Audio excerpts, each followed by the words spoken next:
Jonas, capítulo de número 2. Vou ler, os irmãos acompanham. Então, Jonas, do ventre do peixe, orou ao Senhor, seu Deus, e disse: na minha angústia, clamei ao Senhor, e Ele me respondeu. Do ventre do abismo gritei, e Tu me ouviste a voz, pois me lançaste no profundo, no coração dos mares, e as correntes das águas me cercou. Todas as Tuas ondas e as Tuas vagas passaram por cima de mim. Então eu disse: lançado estou de diante dos Teus olhos. Tornarei porventura a ver o Teu santo templo? As águas me cercaram até a alma, o abismo me rodeou, e as algas se enrolaram na minha cabeça. Desci até os fundamentos dos montes, desci até a terra, cujos ferrolhos se correram sobre mim para sempre. Contudo, fizeste subir da sepultura a minha vida, ó Senhor, meu Deus. Quando dentro de mim desfalecia a minha alma, eu me lembrei do Senhor, e subiu a Ti a minha oração no Teu santo templo. Os que se entregam à idolatria vã, abandonam aquele que lhes é misericordioso, mas com a voz do agradecimento eu Te oferecerei sacrifício. O que votei, pagarei. Ao Senhor pertence a salvação.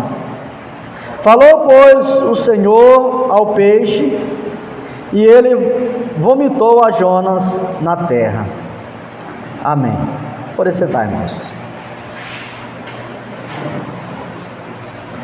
Senhor Deus, em nome de Jesus, nós vamos meditar na Tua palavra.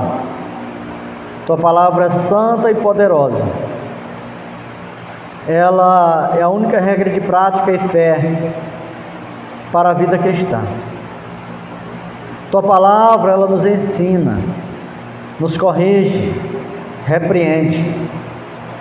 A Tua palavra, ela nos fortalece, nos põe debaixo da Tua vontade, do Teu desejo.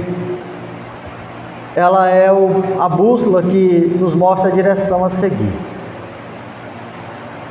Que o Teu Espírito faça com que essa palavra ela chegue ao coração de cada um que irá ouvi-la, e possa, Deus, estar ajudando cada um na caminhada contigo. Que a Tua palavra seja palavra nesse momento de sabedoria, de encorajamento, seja uma palavra de salvação a todos, em nome de Jesus. Amém. Irmão, uma das coisas que muitas pessoas têm como característica é que são persistentes, insistentes naquilo que querem e naquilo que buscam. Há outros que não são, que facilmente desistem.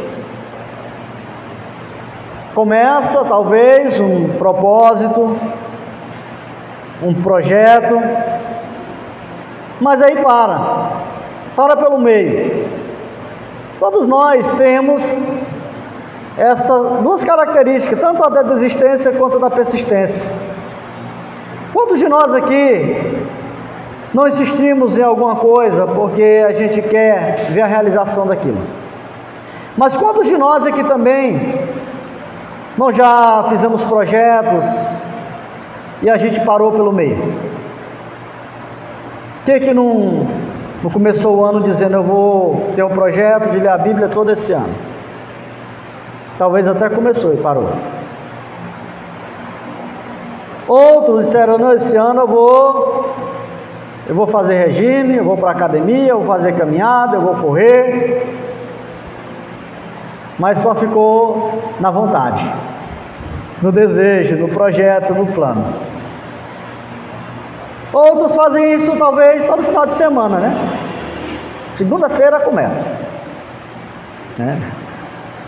Então nós somos assim. Quantas pessoas que às vezes começam uma faculdade e param pelo meio? Outros, quantos jovens que às vezes começam estudando e nem termina sequer o segundo grau, param. Então nós somos assim, tendenciosos, tanto a perseverar, a continuar, a lutar, a batalhar por aquilo que nós queremos, e às vezes vamos e lutamos, vamos até o fim. Às vezes nós também somos tendenciosos a parar, a desistir. Quantos de nós às vezes já começou talvez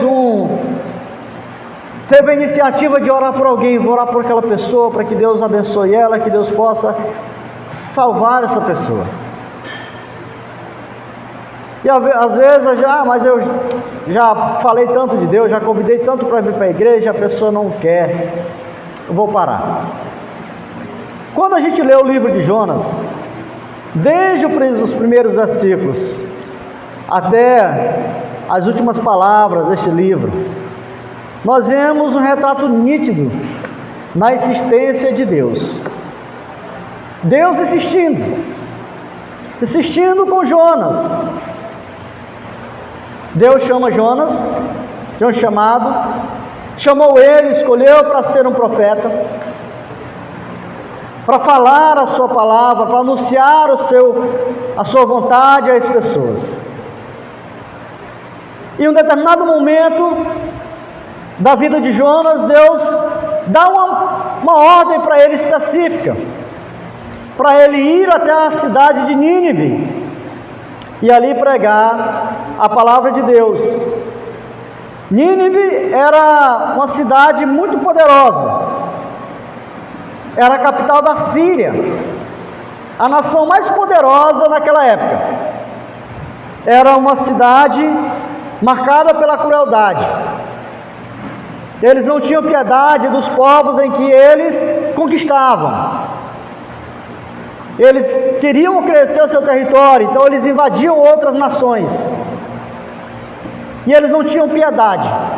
Chegavam, entravam, queimavam casas, matavam pessoas, levavam alguns para ser escravos.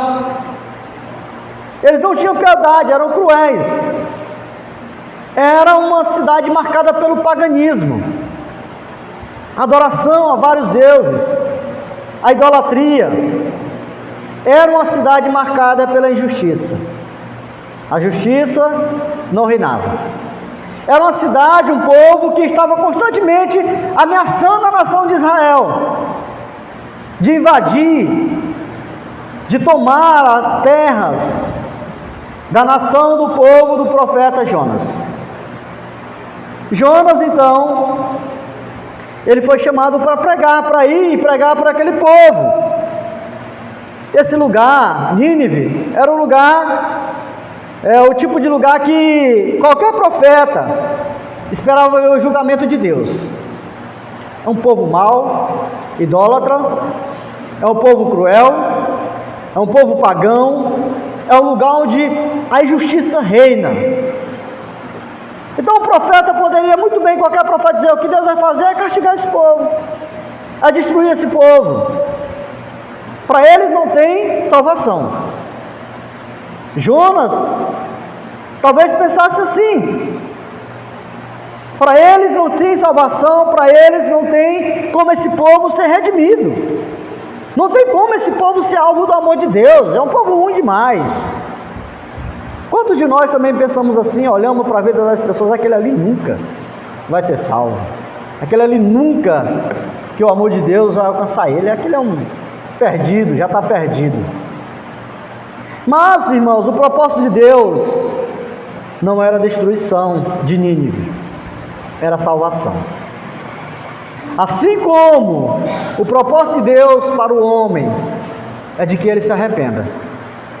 A Bíblia diz que Deus não tem prazer na morte do ímpio, mas que ele se arrependa dos seus pecados.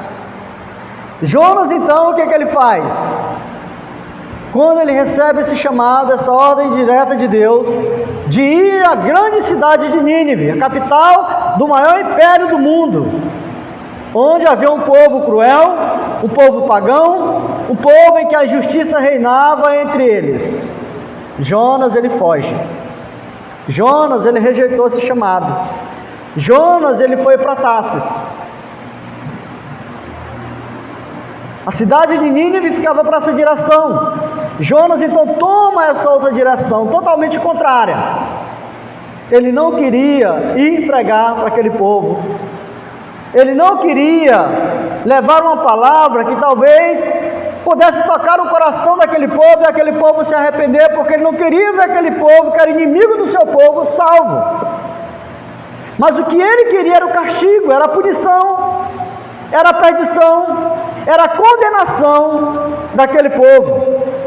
Jonas, então, ele foge para Tarsis. Ele entra, como nós sabemos a história, em uma embarcação. Ele entra no navio. Ali, naquele navio, Jonas se esconde. Ele entra para o porão daquele navio.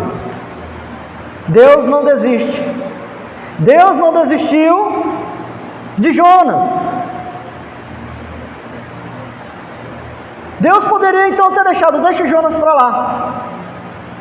Deixa Jonas para lá, eu vou chamar um outro profeta, vou levantar um outro profeta para ir até lá, para pregar até lá, aquele povo. Deus não desistiu de Jonas. Deus não desistiu de Nínive, daquelas pessoas ali. Deus então manda uma tempestade. Aquele barco que está indo rumo a Tarsis, que hoje é a Espanha, começa a ser soprado, jogado de um lado para o outro, por ventos fortes, chuva, tempestade, levando pânico, medo àquela tripulação. Eles começam então a entrar em desespero, jogar fora a carga para o navio ficar mais leve e não afundar. E aí eles lembram que havia entrado um estranho lá. Eles vão até Jonas. Diz: olha, nós estamos para morrer, tu está aí dormindo. Jonas estava lá no porão dormindo, despreocupado. Então, eles questionam Jonas: quem é tu mesmo? De onde tu é? Qual é a tua ocupação? E Jonas então revela a sua identidade: eu sou hebreu. Eu sou hebreu. E aí, eles tiram a sorte lá, lançam a sorte. E foi revelado que a causa da tempestade era Jonas. Jonas, então, ele viu que era por ele que aquela tempestade estava ali, que aquelas vidas estavam em risco. Jonas, então, ele pede para jogar ele no mar. Porque ele entendia que se ele fosse jogado no mar, ele morrendo, aquelas pessoas não morreriam. Para ver, irmãos, como que Jonas, o patriotismo de Jonas era muito grande, por ele ser judeu e não querer a salvação dos seus inimigos. Ele estava disposto a morrer por aquelas pessoas que estavam ali naquela embarcação, poucas pessoas. Mas não estava disposto a ir levar a palavra e a salvar 120 mil pessoas. Deus então permite, Jonas é jogado na tempestade. Então um grande peixe vem e engole Jonas, que é o texto que nós acabamos de ler, da oração que ele faz dentro daquele peixe. O peixe engole Jonas. E aí Jonas, ele é lançado por aquele peixe lá nas praias de Nínive, próximo de Nínive. Estava meio longe, mas na direção. O peixe vem, faz o retorno, é para ir para lá. e vomita Jonas ali. Deus, irmãos, Ele usou uma tempestade, Deus usou um peixe, Deus depois iria usar uma planta para dar sol, para cobrir o sol e dar sombra para Jonas, que estava ali esperando aquela cidade ser destruída. Deus depois mandou um verme para matar aquela planta, para mostrar a soberania dele, a insignificância da vontade humana diante da soberania de Deus. Tudo isso Deus fez por quê, irmãos? Para colocar Jonas no eixo da vontade de Deus. Porque Deus queria que Jonas levasse a palavra ali. Mesmo Jonas sendo desobediente, fugindo, Deus não desistiu dele. Deus insistiu em Jonas. Deus queria que a palavra fosse levada também àquele povo, à cidade de Nínive. Deus não desistiu. Era cada detalhe, irmãos, em cada detalhe Deus estava ali, realinhando o profeta à missão dele, colocando ele na missão. A missão que Deus havia dado de levar a palavra ao povo de Nínive. Jonas então foge, Deus manda tudo isso, uma tempestade, Deus manda um peixe, depois uma planta, depois um verme, tudo para colocar Jonas, alinhar Jonas na missão que Deus havia chamado ele para exercer. Lembra de Pedro? Pedro negou Jesus 3 vezes, negou Jesus, ele nega Jesus. Jesus havia chamado Jonas, ou Pedro, ele era pescador, chamou ele para ser pescador de homens. Da agora por diante você vai ser pescador de homens e não mais de peixe. E ele então começa aquele discipulado na vida de Pedro e dos demais apóstolos. Quando Jesus foi preso, Pedro negou Jesus. Ele espraguejou, ele xingou Jesus, ele diz: eu não conheço. Falou palavras duras em relação a Jesus. Depois, ele diz: eu vou pescar. Ele vai voltar novamente para a sua velha vida de pescador de peixe. Outros discípulos: nós vamos também. Ele está desistindo da missão que Cristo havia dado para ele. Estavam lá pescando. Jesus então está na beira da praia e eles estão pescando. E Jesus pergunta: tem alguma coisa de comer? Para comer, grita para eles. Eles não têm nada. Jesus manda eles jogar a rede para o outro lado. Eles pescam. Do mesmo jeito quando Jesus chama ele, que não havia pegado nada durante toda a noite. Eles então reconhecem a voz de Jesus e eles vão ao encontro de Jesus ali na praia. Jesus usa o mesmo cenário, a praia, a pesca, para restaurar Pedro. Jesus não desistiu de Pedro. Jesus poderia muito bem dizer: olha, ele é um traidor, ele me negou. Tanto amor que eu tive por ele, era um dos mais próximos, mas ele me negou. Jesus poderia muito bem virar as costas para ele, chamar outra pessoa, capacitar outra pessoa por meio do Espírito Santo para cumprir aquela missão, mas ele não desiste. Ele chama Pedro à parte, ele conversa com Pedro, diz: Pedro, apacenta as minhas ovelhas.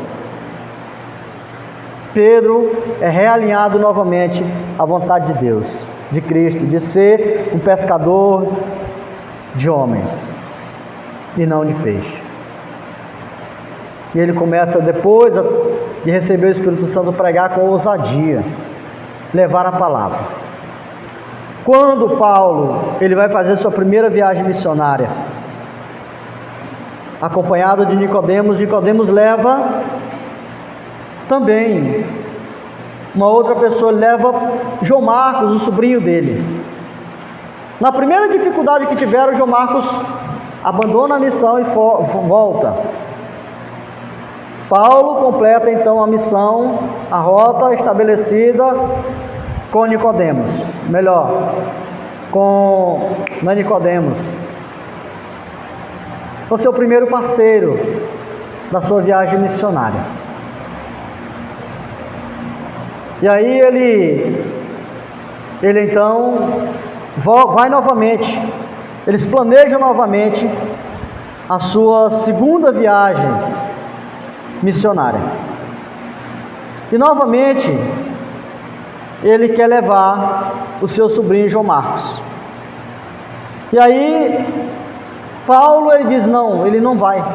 Ele é um desertor. Ele abandonou a missão quando não deveria abandonar. E a Bíblia diz que houve uma discussão muito grande entre Paulo e Barnabé por causa disso. E aí Barnabé não vai mais. Um outro companheiro, Silas, acompanha Paulo. Barnabé então, ele acompanha, pega seu sobrinho e vai cuidar dele. Ele não desiste do seu sobrinho também. Depois Paulo entende isso, compreende isso. E ele, quando escreve a segunda carta a Timóteo, ele diz: olha, venha depressa aqui ter comigo, me visitar na prisão. Quando tu vier, tu passa aí lá em Trode, pega a minha capa, traz os meus pergaminhos, livros, e traz João Marcos comigo, porque ele é minha útil para o ministério. Irmãos, Deus ele não desiste das pessoas. Deus ele insiste. Deus ele insiste, ele restaura, ele deseja tratar o coração das pessoas. O desejo dele era tratar o coração de Jonas. O desejo dele era alcançar o coração do povo de Nínive. O desejo de Jesus para com Pedro era tratar o seu coração. Deus tratou o coração de João Marcos. O coração de Paulo, que antes via João Marcos como inútil, agora o via como útil. E Deus, irmãos, ele não desiste de nós. Deus ele não desiste das pessoas que talvez até nós desistimos. Ele não desiste. A perseverança de Deus, irmãos, ela é visível em cada momento, em cada movimento aqui deste livro de Jonas. É visto, é nítido quando a gente lê na palavra de Deus e a gente percebe cuidadosamente, quando a gente lê cuidadosamente, percebe essa ação de Deus, essa perseverança de Deus, essa ação contínua de Deus em tratar o coração de Jonas, em não desistir de levar a palavra de Deus para o povo de Nínive. E assim foi na vida de muitos e de muitos outros. O Senhor agiu dessa forma. E Ele age na vida de cada um de nós. Quando Jonas, irmãos, ele negou aí, ele se negou aí, Deus então, Ele faz ele voltar. Quando ele vai para lá, ele prega a pregação mais curta. E ele começou a percorrer aquela cidade. Em 3 dias ele percorreu a cidade de 120 mil habitantes. Uma cidade grande, 3 vezes a população de Amarante. Ele começa a pregar dizendo: daqui 40 dias a cidade vai ser destruída, todo mundo vai morrer. Uma pregação curta, sem misericórdia, sem apelar ao povo: se arrependam, se você não se arrepender, Deus vai destruir. Não foi nada disso, porque ele queria ver a destruição, e era isso que ele imaginava que Deus ia fazer. Então, quando ele pregou uma palavra sem compaixão, Deus ainda abençoou essa mensagem. Ele ficou então irado com o perdão que Deus concedeu àquelas pessoas. Imaginou um pregador ficar irado porque 120 mil pessoas se convertem? Estranho, né?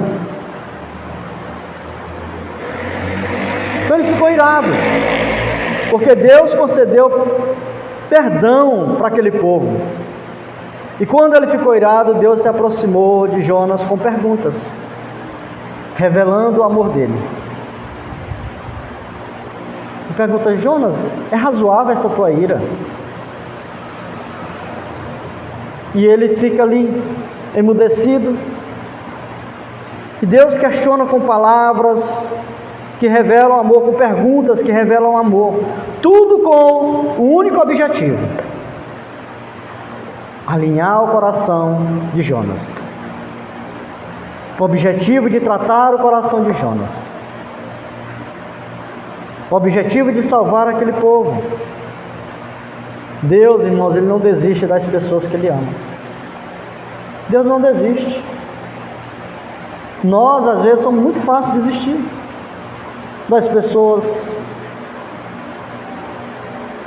Como às vezes nós somos fáceis de desistir dos nossos planos e objetivos. Oramos por um momento e deixamos de orar. Eu já estou orando há muito tempo, vou parar de orar. O pastor, uma vez, ele contou o testemunho aqui de como foi a conversão do pai dele. A mãe dele, ele disse que era uma ultra, super, mega crente, uma mulher de oração. O pai dele fingiu uma conversão, foi para a igreja para namorar com ela. Quando casou, ele então não foi mais para a igreja, ia para as festas e queria que ela acompanhasse ele. O pastor disse que a mãe dele passou 25 anos orando pela conversão do pai dele. Ele disse que não tinha uma noite sequer o pai dele para a rua, para as farras. Não tinha uma noite sequer que ela não chamasse ele e os irmãos dele para orar por ele, pela conversão dele. 25 anos ele entregou sua vida para Jesus. E aí, pouco tempo depois, ela morreu. Mas ela não desistiu de orar. A irmã Neuza deu testemunho, o esposo dela, o irmão Orlando, lá da igreja cristã. Ele entregou a vida dele para Jesus. E ela, na mesma noite, mandou uma mensagem para mim: irmão, eu estou muito feliz, meu esposo converteu-se. 35 anos eu orando por ele. 35 anos eu dando bom testemunho. E ele está lá servindo a Deus. Irmãos, Deus não desiste das pessoas. Nós é que desistimos. Nós é que não temos essa visão de Deus. Deus não desiste das pessoas que ama. Isso inclui tanto na história aqui os ninivitas quanto Jonas. Deus insiste. Ele move com graça. Ele se moveu com graça ali, até que a salvação se cumprisse na vida daquelas pessoas, até que o coração de Jonas fosse tratado. Quando a gente olha para trás, irmãos, para a nossa vida, a gente consegue perceber quantas coisas que Deus fez para que o Evangelho chegasse até nós. Às vezes é necessário que haja tempestades na nossa vida. Às vezes é necessário que Deus mande uma tempestade, que a pessoa seja engolido, levado lá para o abismo, lá para baixo, para o fundo do poço, para ele reconhecer a misericórdia de Deus, sua necessidade de Deus. Às vezes Deus permite uma enfermidade, uma crise financeira, uma crise conjugal. Tudo isso são meios pela qual o Senhor usa para que corações sejam quebrantados, como Ele fez com Jonas. Ele salva o povo que ninguém quer salvar. Ele usa o mensageiro que já havia desistido de pregar. Ele age, irmãos, em circunstâncias adversas, porque Ele ama de maneira incomparável. Incomparável. Então reflita um pouco sobre as ações de Deus em sua vida. Quantas vezes Deus já permitiu alguma coisa acontecer para você voltar para o caminho, para você ser realinhado no propósito, na vontade de Deus? Quantas vezes Deus usou alguém para pregar o Evangelho? Deus usou talvez um louvor, Deus usou uma circunstância, um problema, uma dificuldade. Pense sobre isso. Na misericórdia de Deus, que não se cansa sobre você. Ele move céus e terra, não apenas, irmãos, para salvá-lo, mas para conduzi-lo diariamente à cruz de Cristo. Porque muitas vezes nós queremos nos rebelar, nós queremos sair do caminho, e Ele, como bom pastor, usa o seu bordão e o seu cajado para puxar. A Bíblia diz, na tradição hebraica, eu lendo um livro, ele diz que lá, quando o pastor, ele tinha aquelas ovelhas rebeldes, que não queria ouvir a voz do pastor, sempre saía do rebanho, colocava a própria vida dela em perigo, porque longe do rebanho, longe da visão do pastor, ela era presa fácil para o lobo. Ele ia lá, pegava o seu bordão, o seu cajado de pá, quebrava a perna dela, enfaixava e ficava levando ela nos braços, até sarar. E ela ia aprendendo a ouvir a voz dele. Então muitas vezes, irmãos, é necessário Deus fazer isso, quebrar a perna, para que a gente ouça a voz dele, para que a gente esteja alinhado no caminho dele. Então Deus, irmãos, Ele move céu e terra para nos salvar. Ele enviou seu Filho Jesus para nos salvar, mas também Ele faz muitas coisas para nos conduzir diariamente nesse caminho, porque queremos sair, queremos fugir, queremos nos afastar. Ele deseja que você creia, Ele deseja que você amadureça e se transforme cada dia mais à semelhança de Jesus. É esse o desejo de Deus. O desejo de Deus é que nós sejamos salvos, que creia. Já creu? Bem. Quem não creu precisa crer. Mas quem crê, o desejo de Deus é amadureça. E às vezes para amadurecer precisa passar por algumas turbulências, por alguns processos. Alguns nem tanto, mas outros precisam. Para que haja transformação no caráter, na vida, no coração. Às vezes Deus manda a tempestade. Então, irmãos, isso também se aplica a nós. Se aplica a nós. Talvez você, tanto a nós quanto a outras pessoas, talvez você ora há anos por alguém, para ver a mudança, a transformação, diz, já estou cansado, já estou até com vergonha de pedir a Deus.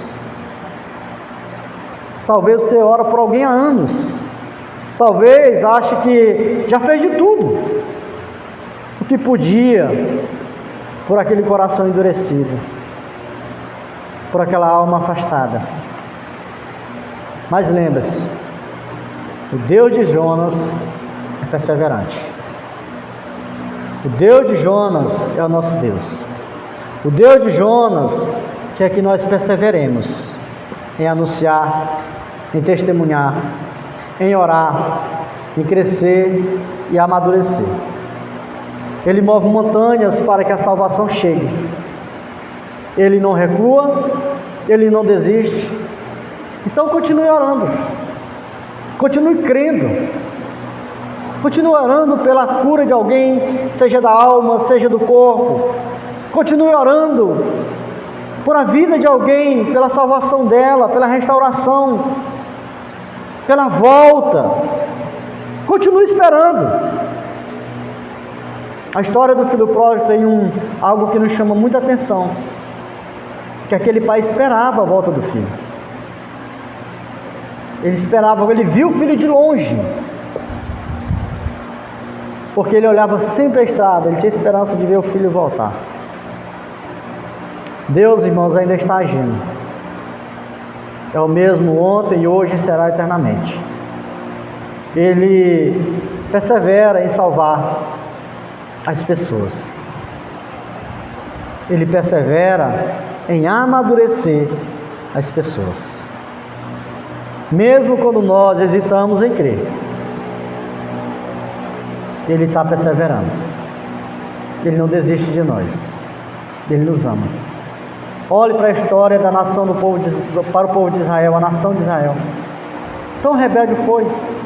Deus não desistiu daquele povo. Deus não desistiu.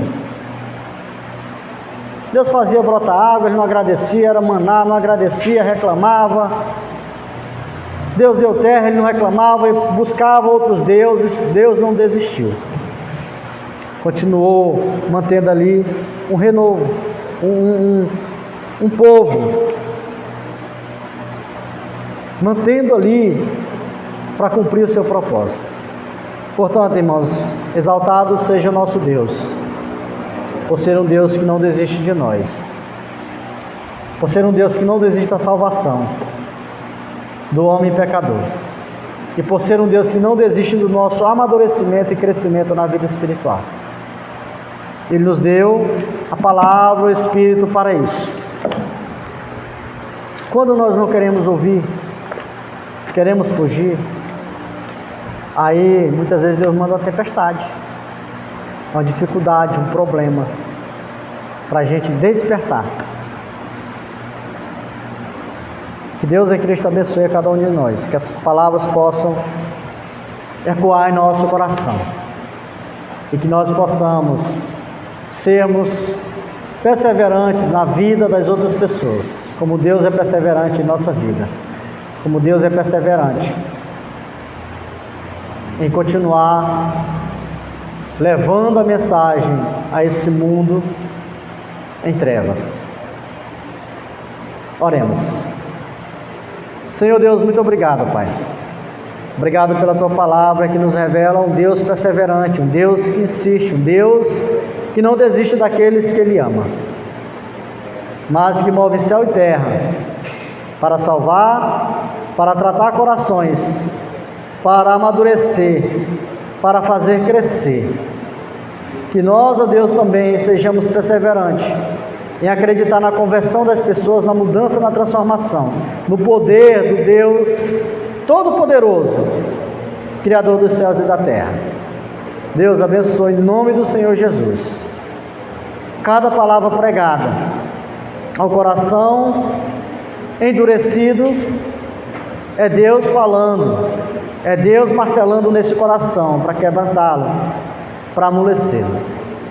Cada mensagem, cada pregação anunciada ao homem que ainda está longe de Cristo, é Deus chamando para próximo dele, é Deus insistindo, é Deus dando uma nova chance, é Deus realinhando, procurando realinhar e colocar no propósito dele. Deus abençoe nossas vidas. Muito obrigado, em nome do Senhor Jesus. Amém.